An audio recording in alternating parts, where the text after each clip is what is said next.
Të nderuar antar të Asamblesë Kombëtare, Partia Socialiste, në ndërtimin e Edi Ramës, vjen sot në vitin e saj të 35, më e fortë se kur, më fituese se kur dhe më organizuar se asnjëherë më parë. Jemi mbledhur sot, në më pak se një vit, pas rikonfirmimit nga vota e qytetarëve shqiptar, për herë të katërt si forcë qeverisëse e vendit. Dhe kjo e bën këto mbledhje të Asamblesë Kombëtare, jo vetëm një mbledhje analizë dhe rezultate, por një takim vlerësues për momentin jashtëzakonisht të rëndësishëm politik në të cilën ne ndodhemi. Çdo antar i këtij forumi, por dhe çdo socialist i thjesht, antar apo mbështetës i Partisë Socialiste, do duhet të jetë krenar që është pjesë e fitores së mandatit 4 qeverisës. Sepse fitoria jonë nuk është një fitore e zakonshme, por një provë besimi e jashtëzakonshme.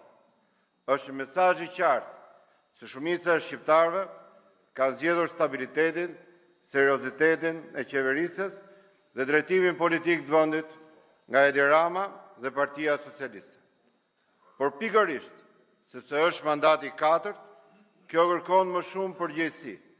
Një parti që fiton 4 herë radhazi nuk mund të sillet si një parti që fiton për herë të parë. Duhet të jetë më e fortë, më e qartë, më e organizuar, por natyrisht shumë më tepër kërkuese ka si vetes saj. Ky prezantim fillon me një vërtet fare të thjeshtë.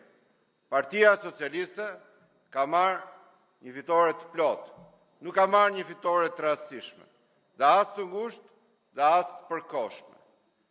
Me 53.3% të votës kombëtare, mbi 32.327.000 vota diferencë ndaj kundërshtarit kryesor, me shumicën e votave të vlefshme në diasporë, me 83 mandate, ne vim sot si forca me një mandat plot qeverisës dhe legjitimitet të gjerë kombëtar.